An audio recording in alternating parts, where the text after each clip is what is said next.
ang nakaraan sa Voltes 5 Legacy. Kayo ba talaga yung totoong papa? Anak ko. Mataas ang bihag. May nagligtas sa kanya. Na-discovery na nila tayo. Big Bird, sandali! Kunin mo to. Magagamit mo yan. Sakaling magkahiwalay tayo ulit.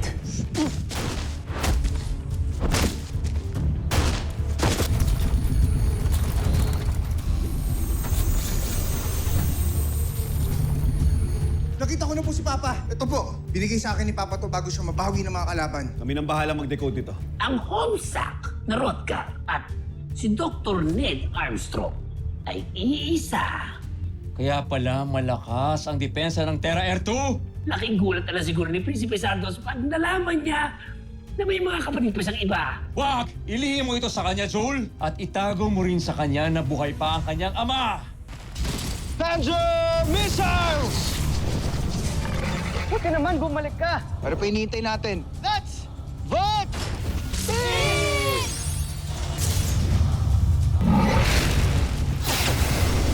Voltes Bazooka!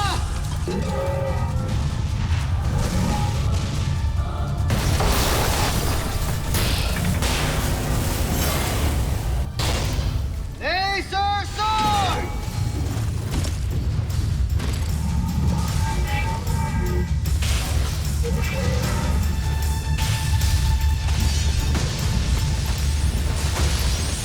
Mabuti pa. Pagtulungan ka na lang sa amin para matapos ang lahat ng ito. Kahit patayin ninyo ako, wala kayong mapapala sa akin. Eh, di mabulok ka dyan.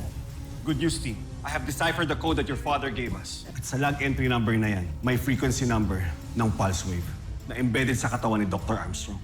Ned Armstrong is here in this location. Sigurado ba kayo dyan, Dr. Hook? Baka mamaya di ko atrap na naman yan. Huwag kang sumama kung ayaw mo. Alright, team. Let's go find Papa.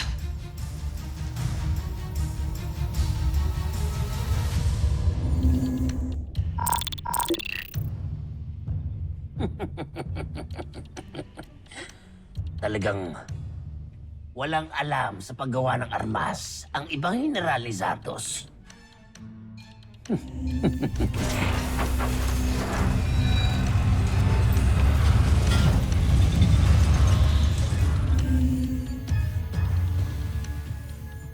Palalakasin kita. Dahil ikaw na ang tatalo kay Voltes 5.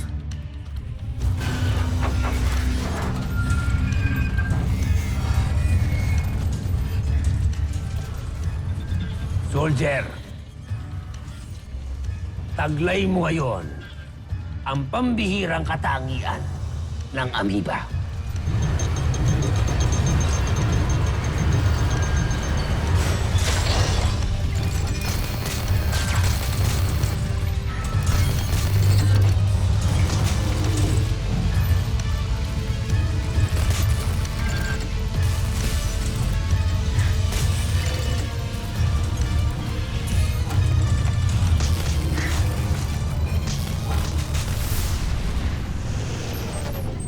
So guys, lumalakas yung signal dito. Kuya, natutuwa ako kasi sumama ka sa amin. Naniniwala ka na ba na si Papa talaga yung nakita ko? Alam mo, Big Bird, daming beses tayong niloko ng mga kalaban. Ayoko na magpaisa pa. But at the back of my head, gusto kong maniwala na nandyan talaga si Papa eh. Huwag kang mag-alala, kuya.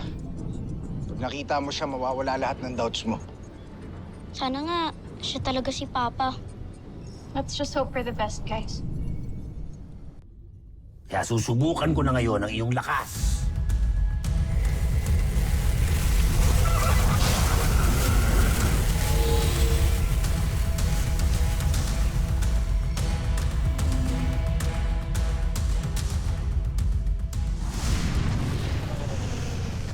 Ito guys, malakas na yung signal dito. Malapit na tayo sa location. Kung malakas yung pulse na ibig sabihin, posible rin na malapit na yung kalaban sa atin. General, Ano kailangan mo?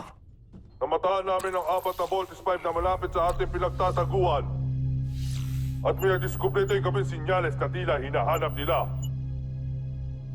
Saan nanggagaling ang sinyalis na yan? Malamang, si Rotgar ang may pakana niyan. Gumawa siya ng paraan para matunton ng mga kalaban natin ang lokasyon natin. Bantayan mo yan. Ikaw, sumunod ka sa akin. May solusyon ako.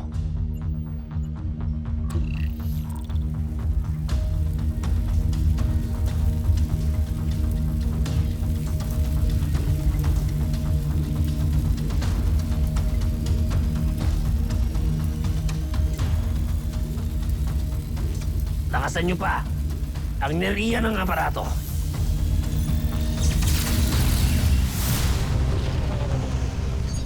Teka. May signal? Dr. Juan, nadadetect mo ba yung wave? Negative, Little John. Guys, hindi rin namin madetect yung wave. Dr. Hope, the wave transmission from the camp suddenly stopped. Hindi na ho namin makita yung signal eh. Kahit sa amin, nawala rin ang pulse wave. I don't understand why.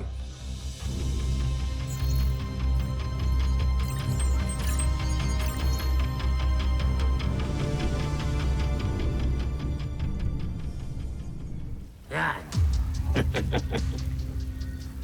Sigurado ako, hindi nalulusot ang pangsagap ng senyales ng Vortex Spike sa tindi ng enerhiya na bumabalot kay Rotgar.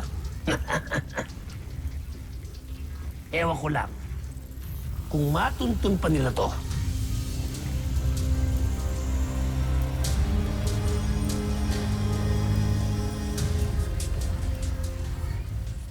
You better go back here, Steve. No, Doctor. Kung nawala yung signal, ibig sabihin nakita kami ng mga kalaban. Therefore, nandito lang sila. Which is dangerous, lalo na hindi kayo kumpleto. Sige na, bumalik na kayo, tsaka na lang natin pag-usapan kung anong sunod ninyong gagawin. No, Doctor. Itutuloy namin yung paghahanap kay Papa. Big Bert, pwede ba huwag niyong matigas ang ulo niyo? Armstrong Brothers! Jamie, do you read me? Mark, where are you going? Susundan ko po sila, Dr. Hook. Baka mamaya mapano pa si Jamie. Mark, wait!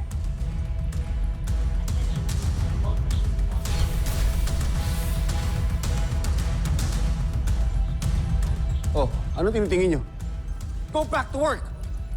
Move it!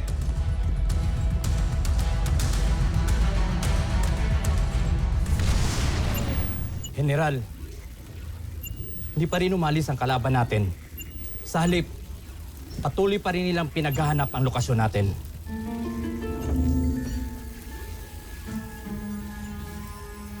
talagang sinusubukan nila ang pasensya ko.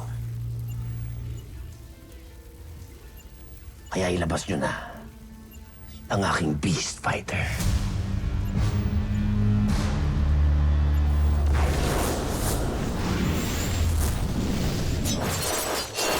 Beast Fighter detected! Team evasive maneuvers!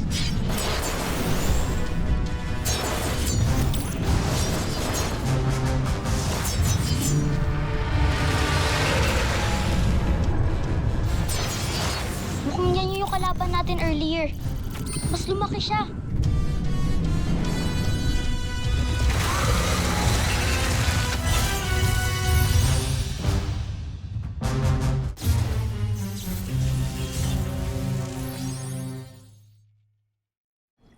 Voltes team, this is CBF Command. Respond. Damn it! Mga sutil talaga eh. Hindi ka sasagutin ng mga yan. Pagmumurahin mo lang sila. Sir, tigas kasi ng ulo eh. I told them to come back. Pero tinuloy pa rin nila yung paghahanap kay Dr. Armstrong kahit alam naman nila delikado na. Cut them some slack, Dr. Hook. They're not just good soldiers. Mababait din silang mga bata. Their hearts are in the right place.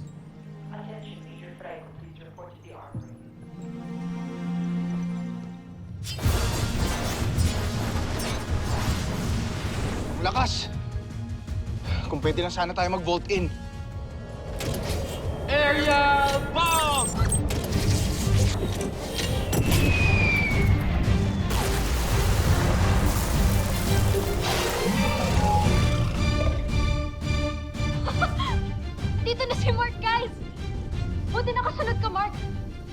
Matitiis ba naman kita? Nakuha mo pa talaga mambola, ah. O dahil nandito na si Mark, alam nyo nang gagawin. Let's rock!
Naging isa siya?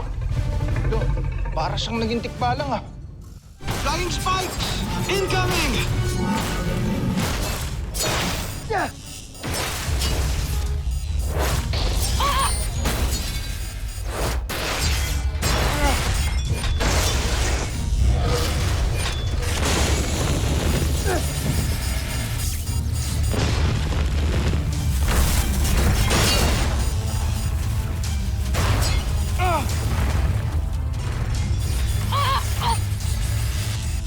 Bakit ba ang hilig nila tayong ipako sa lupa?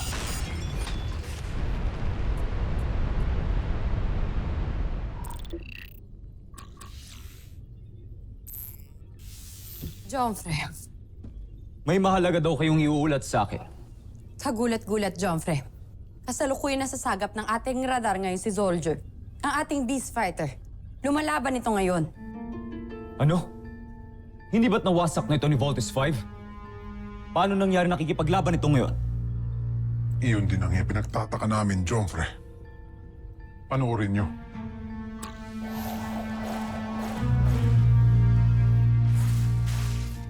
Kamangha-mangha. Winawasak ni Soldier si Voltes 5. Ngunit paano nangyari ito? Wala kaming kinalaman, Jomfre. Hindi kami kikilos ng walang basbas ninyo.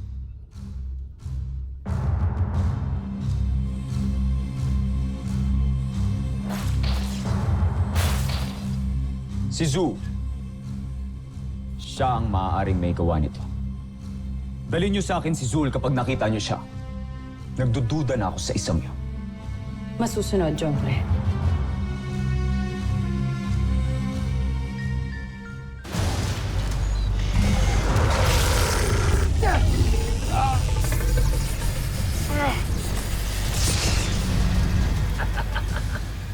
Sige, soldier! Pagkakataon mo na to para makabawi kay Voltes 5. Sige!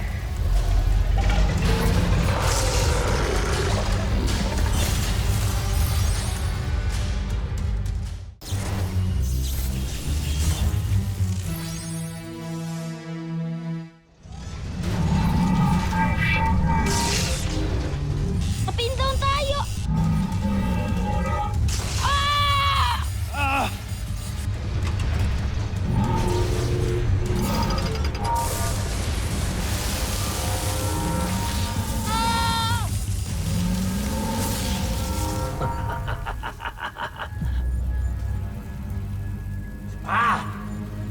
Tuloy mo pa yan!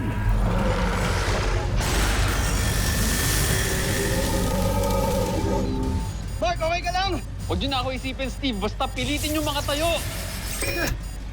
Can't even launch any of our weapons! Sumato, kailangan natin makatakas dito sa Beast Fighter na to! Kuya! Yung ultra-electromagnetic beam! Ito na lang yung paraan! Gamitin mo na para hindi na tayo mapuruan ng tikbalang na yan! Ultra-electromagnetic beam!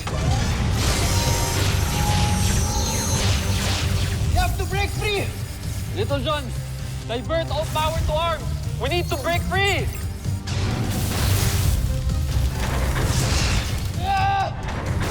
Oh, loko. Masarap ba?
Talo na naman ako kay Voltes 5. Pinahiya niyo na naman ako!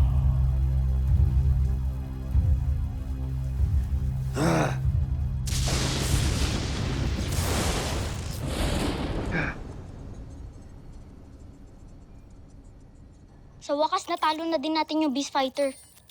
Pero Kuya Steve, paano si Papa? Makikita ba natin siya?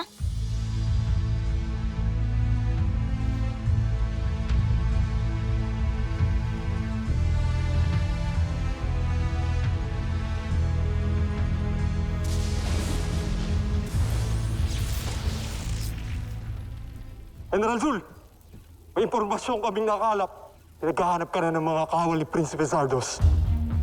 No? Dalhin niyo agad sa akin si Zul kapag nakita niyo siya. Nagtutuda na ako sa isang yun. Baka kailangan kong bumalik muna ka na Santos. Siguraduhin niyo lang. Hindi makakatakas si Rodgar sa aparatong yan. At lakasan niyo pa ang inariya. Masusunod, General.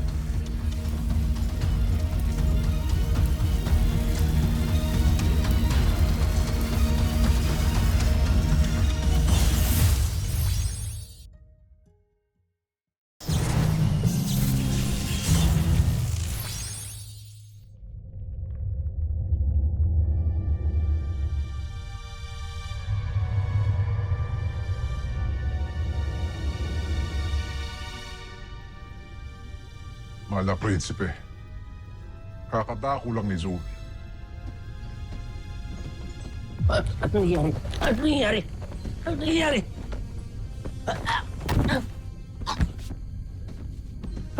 Akala mo siguro hindi ko matutuklasan ng mga kalokohan mo, Zul.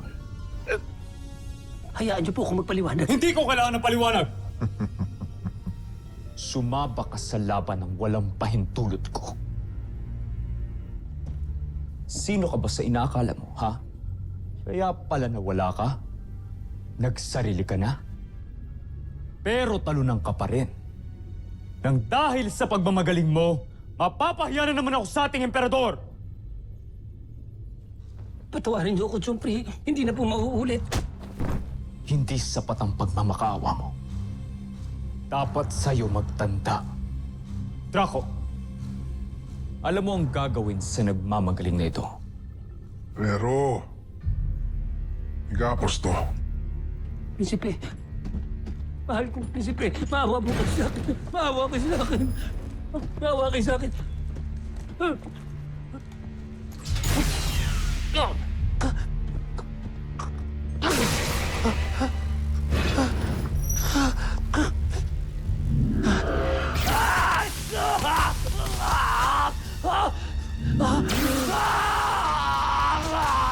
Sige, Draco! Huwag mong titigilan yan!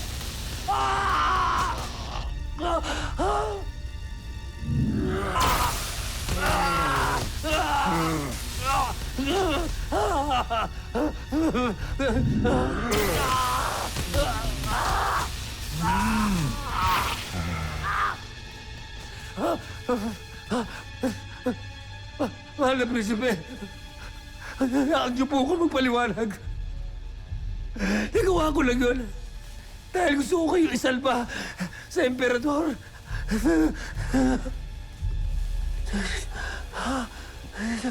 Ano yun?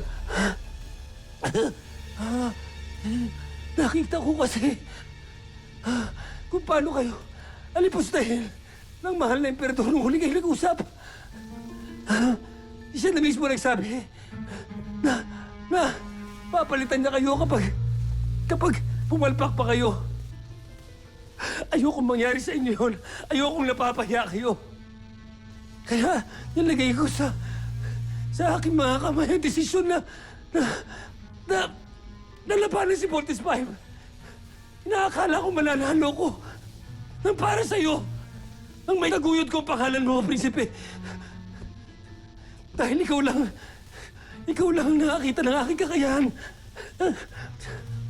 At kahit na ganito ako, tinanggap niyo ako sa inyong kupunan. At kahit na ilang beses ako pumalpak, pinagkatiwalaan niyo pa rin ako. Kaya gano'n na lang ang pagtanaw ko ng utang na loob sa inyo. Pero, nabigo ang aking misyon. Pumalpak din ako. Pero nagawa ko lang yun dahil sa pagmamalasakit ko sa inyo, Jompre.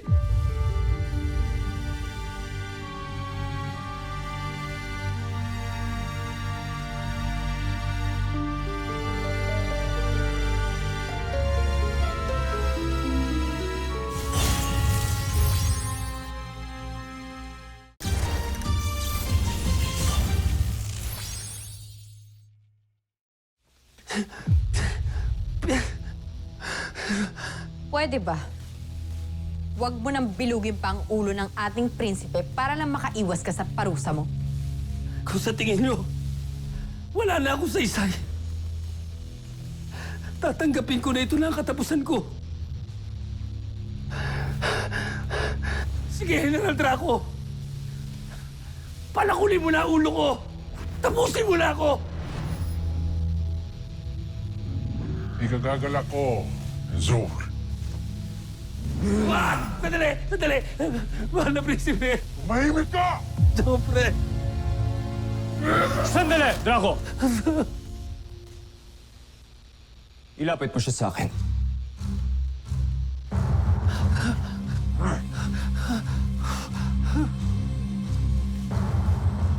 Patayin ang enerhiya.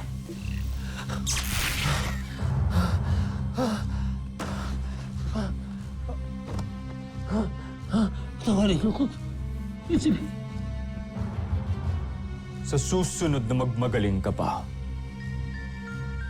kamatayan ang magiging kaparusahan mo.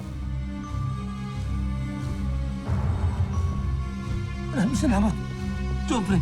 Pastangan.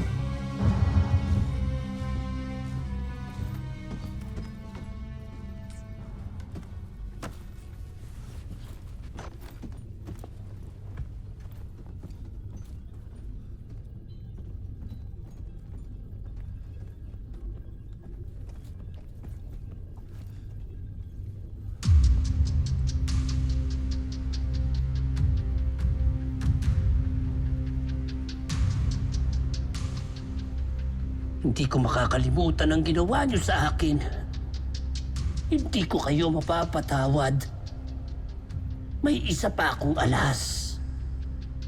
Hindi kailanman malalaman ni Zardos na buhay ang kanyang ama. Pagbabayaran niyo ang kalupitan na ginawa niyo sa akin.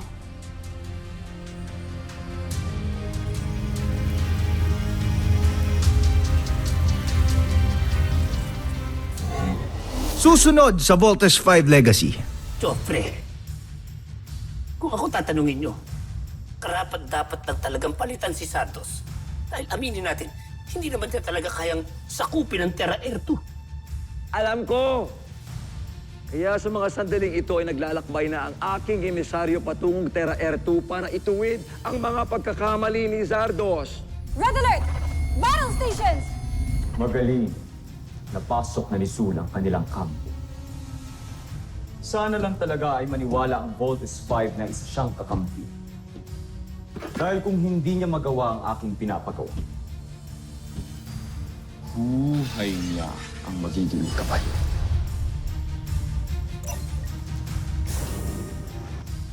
Ano to, Mark? Dinner. Para sa'yo. How did you get in my room? Are you expecting someone? Come in. Door open.